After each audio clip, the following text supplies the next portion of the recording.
This video is going to cover indeterminate methods for beams. There's 4 different indeterminate methods that we have. We have moment area, which is honestly really good for fixed ends. And how that works is, since you know that a tangent at a fixed end, because the slope is 0, that means that the tangent's going to be horizontal at that fixed end. So all you really need to do is solve for where a vertical deviation with respect to that horizontal tangent would be 0.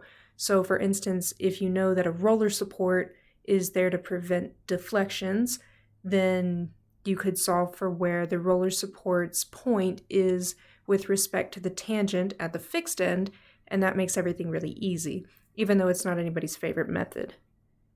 For conjugate beam, it's the exact same concept, nothing really changes. The bad part is, though, that you are solving for simultaneous systems of equations, which can be quite tedious and not very exciting, but technically it's the exact same thing. So if you're looking for something that hasn't changed in the slightest, conjugate beam is still the same. Virtual work, again, is the same concept, so that's pretty nice.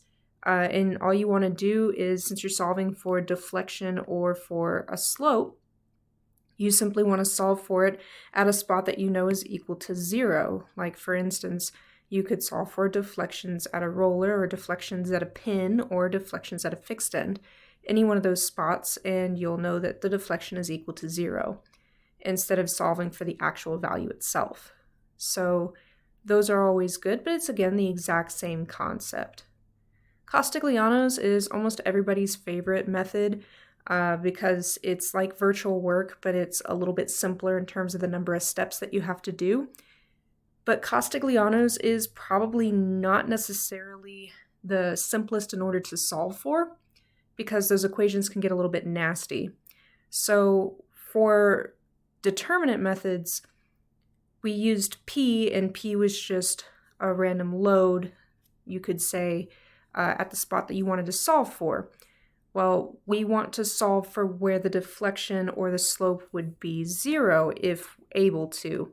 So in that case, we want to put P at a spot where there is already a reaction force. Well, that's like double dipping in there with as far as the load goes. So P is actually going to become the reaction at the spot that you want to solve for. So instead of P being a fake force that you made up, P is actually equal to that reaction force at the spot that you want to solve for. And our moment equation is not just in terms of x, but it's also in terms of that reaction. So it gets to be a little bit nasty as far as the integrals go, but it's not the end of the world. And it's probably still a really good go-to method. It makes the math not quite as simple. So we're going to do a nice example here. Here's a beam. It has 2 different moments of inertia for the cross section. So we have a big cross section from A to B of 18 feet. We have a fixed end at A, we have a roller at B, and then we have a cantilever coming off the end from B there, who's only 12 feet. And we have a 39 kip-foot moment applied to the cantilever end, and we want to find the reactions. So our reactions, what are they? We've got By at the roller, and we've got Ax at the fixed end, Ay also at the fixed end, and we have the moment for A also over at the fixed end. This is a very ugly M. There we go, moment of A at the fixed end. So we want to choose one of these spots to set deflection or slope. It doesn't have to just be deflection. And we'll set it equal to 0 and we'll start solving. I want to choose at B. I think it'll be easy if we set By equal to P. And we can take our 2 cuts. So our 2 cuts, we're going to take cut number 1. We have to take in our first section here between B and C, because there is a change of loading, obviously, here where we have P and from the moment, but also because we have different values for I in the middle of this guy. So where the different value of I comes in, we're going to have different integrals as well, because for our deflection equation, right, we have deflection is equal to something in terms of units, so kip feet cubed all over EI, and where E and I are different, and of course E is going to be constant through here, but I is going to be different, where I changes, we also have to have a change in that deflection equation. So we do need to make a break anyway in that member. So this is going to be our section 1, and we're going to have a second cut over here, cut number 2.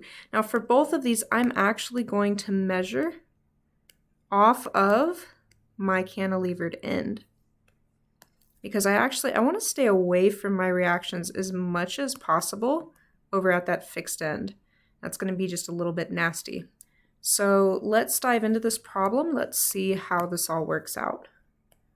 For section 1, we're going to be going from 0 to x to 12 feet. And we need to draw that free body diagram of that cut member. So it is simply a little fragment of beam. We have x as our length. We have our shears and our normals and our moment. This will be moment 1. And we've also got our 39 kip foot moment on the other end. And that's all the loading that's going on in this situation. So that's pretty nice. So we're going to sum the moments about the cut, set it equal to 0. I like to always go counterclockwise positive. And we're going to find that we've got M1 going the wrong way, so negative M1. We've also got the 39 going the wrong way, so minus 39. There's no P anywhere in here, right? We haven't even hit a reaction yet.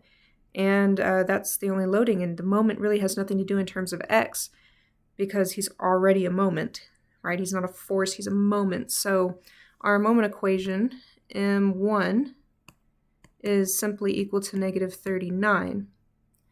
So this is fun because in this instance, del m, the partial derivative of m with respect to p, is 0. There's no p in that equation. And if you set p equal to, again, remember the change here is that p is going to equal by, right, because we replaced him. And now we solve for our moment equation. It didn't change, so it's negative 39. So, you know, that's kind of nice. Big thing here, though, is the fact that del m del p is 0. Because when we go to our integral, you have del m del p times m1, and therefore there's nothing in that integral. So there's nothing to solve for. So that's actually a bonus for us. That's really cool. If we now go over to section 2, section 2 is going to go from 12 feet all the way to the end, and the end's going to be 12 plus 18, which is going to be 30 feet. So that's the whole way. Now there is a change in cross-section here, but again, because we're only actually focusing on the part from the roller over, we're not incorporating IBC, right? We're only actually using IAB in this equation, right? Because we're starting at the 12 feet and going over. Even though that moment is still playing a part in here, it's not going to have the different I. So let's go look at our broken out image here. In this regard, it's not really necessary for you to draw it with a change in cross-sectional size.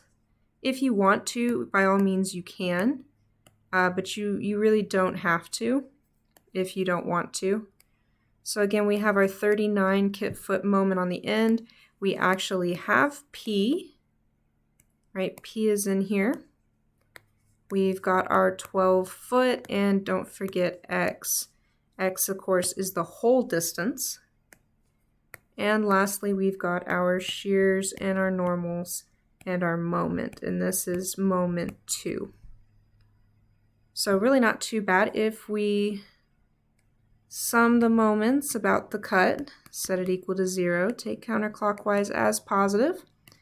We've got M2, but he's going to be going the wrong way, so he's negative. Then we also have got negative 39 still. And surprise, the only new thing that we have here is p. So we've got p. P is going to be going in the positive direction, actually. So we have plus p times his distance. His distance is x minus 12, right? Because that's going to leave us with this piece over here. So we have x minus 12 for that distance. So our M2 equation becomes negative 39 plus, I'm going to go ahead and just divvy this guy out. We have p times x, so px. We have p times 12, so negative 12p in here as well. So that's our equation. And if we take the partial derivative of m with respect to p, we have actually two p terms. We have px and we have 12p. So we're going to get x minus 12. Anytime you have more than one term, this is not setting up to be very fun. And if we set p equal to by, because that is what our reaction force is at p, then we're going to get our moment equation, m2 equal to, we'll just plug it in, we'll put the positive number first, so px, which is by, times x, minus 12, p again is by, minus 39. So this guy is not necessarily looking very fun to do the math on. A little bit sad, not necessarily as fun as the other one. The other one's really beautiful. But what we can do now is we're doing the deflection at B, which remember that vertical deflection at B is simply equal to 0. So that's actually wonderful here. Fun fact is that if the roller actually did allow for some deflection, you could actually plug a number into this spot right here. But don't forget that that would be multiplied by E and I, right? Because we technically have EI also on the outside. We just kind of divvy him out individually. So do be careful about that. So again, we've got the integral for section 1. Section 1 went from 0 to 12. And as we're looking at it, del m del p is 0. And we also have our moment equation, which was negative 39. Just to officially write it out, this is again dx. So that's absolutely beautiful. That guy goes away. What's not beautiful is the fact that our second integral over here starts at 12 and goes to 30. That's actually probably the most disgusting part of this whole thing is this guy right here. He actually doesn't start at 0. And on top of that, he also has two terms, so we're going to have to do a lot of math. So we have x minus 12 times by times x minus 12 times by minus 39.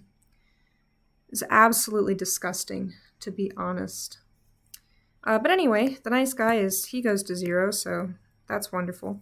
So we're eventually going to get to 0 is equal to, and I'm going to just already go out and show you the shortened, quote unquote, not really, form of this. So again, we're going to go from 12 to 30, and he's going to be by times x squared minus 24 by times x minus 39 times x plus 144 by plus 468, all that dx. We didn't add that in there. Boom. So that's the quote-unquote shortened version of that whole thing all laid out. Again, not really fun.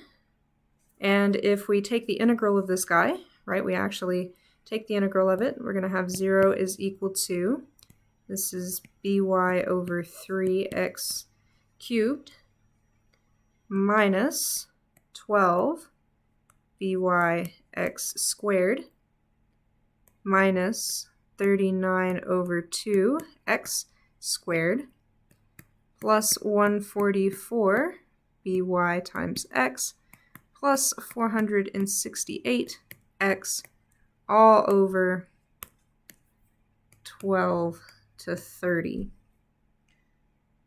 This is just probably the most disgusting thing. Remember, when you're doing this, you have by in here, so you can't just plug and chug everything.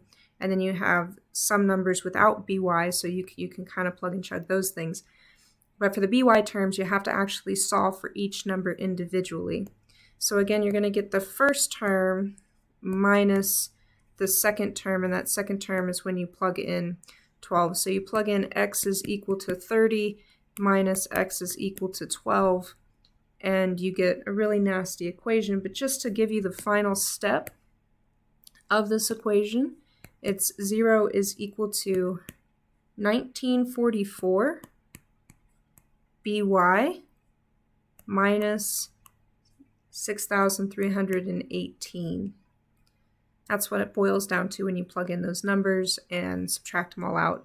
You get your one by term, you get your one just number term.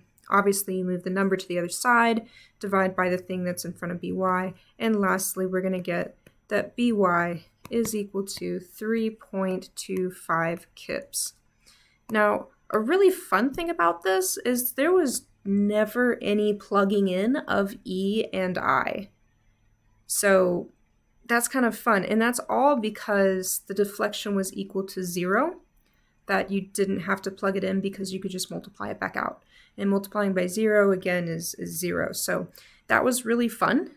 Once you have one of these, it's really simple to go back up to your problem and say, well, if I know what by is, and by is now equal to 3.25, well, I can simply sum the forces in the y direction and set it equal to 0.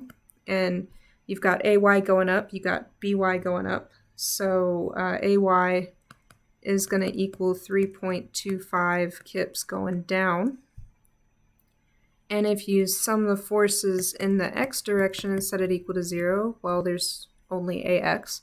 So ax is equal to 0. And lastly, if you sum the moments about a, set it equal to 0. This one we're going to kind of do out real quick. We've got ma is negative, right? He's there. Then we've got by. By is going to be positive, so we have plus by again times his distance of 18 feet. And then we have our negative 39. So that means that our moment at A is equal to negative 19.5 kip feet. So again, once you have one number, they kind of all fall back into place, because once you have one, it's not really indeterminate anymore. You have 3 unknowns and 3 equations, and you can easily solve for them. So this is, to be honest, a really disgusting integral, all because of this is a double term, and this, it's never really beautiful with Castiglianos because you have by, some terms with x, some terms not with x, and as you can see, this just absolutely becomes the most disgusting thing on the planet. Plus, in this case, it started at 12 and went to 30, so it's even more disgusting. So in the end, it was not very fun math to do. Now, at the very beginning, I did tell you that one of the beautiful things about moment area method is it's really, really good with fixed ends. And if you look at this problem, remember that A is a fixed end. So this problem didn't have to be hard. Okay, so here we have the same problem all over again. Let's find, again, the reactions, but this time I just want to show you how moment area was actually beautiful and would be way better than solving for those honest-to-God most disgusting integrals on the planet. So again, for moment area method, you kind of need your moment diagram, and well, A is already fixed, so why not just take the moments for using superposition at A. So for our moments, we have our positive and negative. This 39 over here on the side, he's going to be a -1. So all we have to do is come in and draw him just negative, and he kind of stops over here at C. So again, that's at 39 going down. Then we're going to have by right? So by is going to be a point load, and we don't know him.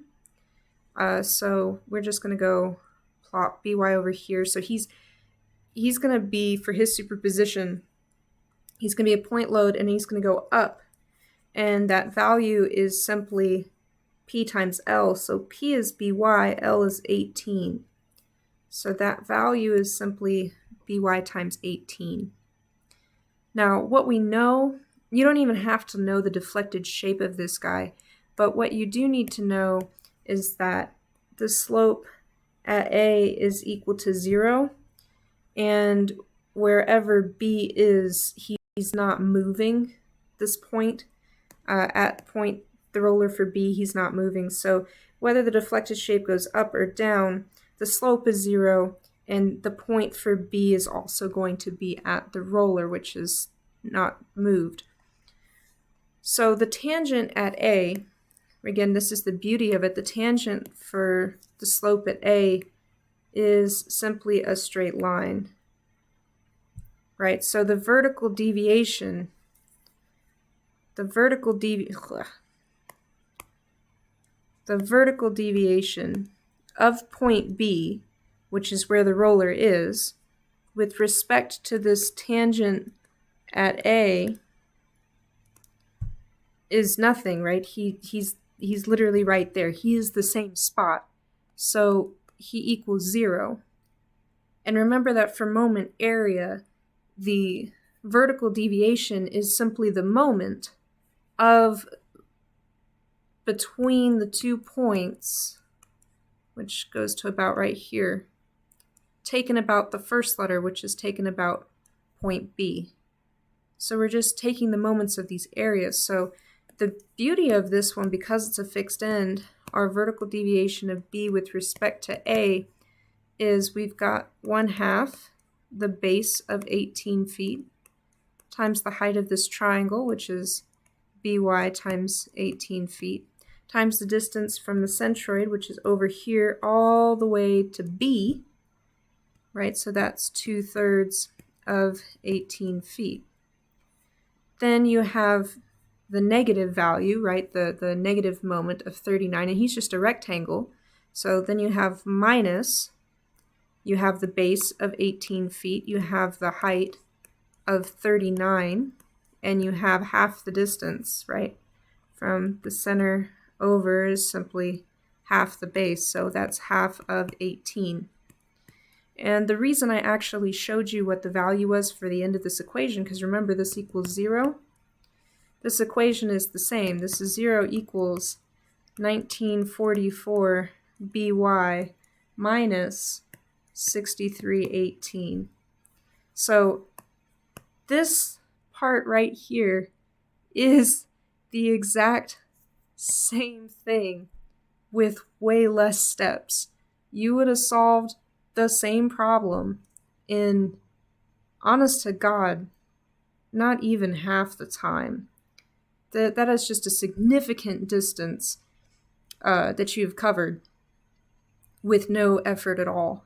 So if you do see something that happens to have a fixed end, I really do recommend try it with moment area, because moment area is so wonderful for a fixed end.